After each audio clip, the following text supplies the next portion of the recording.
Hey everyone, welcome back to the channel. Do you want to keep certain apps private on your iPhone? I'll show you how to hide them quickly and easily. Let's get started.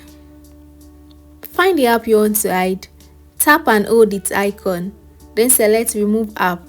Choose Remove from home screen. This app will still be available in your app library. Another method is to open a folder. Press and hold the app. Drag it to the right to move it to another page within the folder. Or you can place it on another app to create a folder. To control the use of your screen time, go to Settings and tap on Screen Time. Tap App Limit, then Add Limit.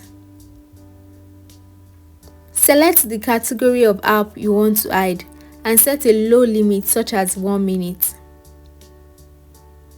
Make sure to enable Block at End of Limit to hide the app when the time limit is reached.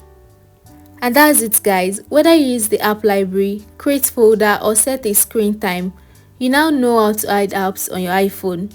If you found this tip helpful, please don't forget to like, comment and subscribe for more quick and easy tutorials. And I'll see you next time. Bye bye.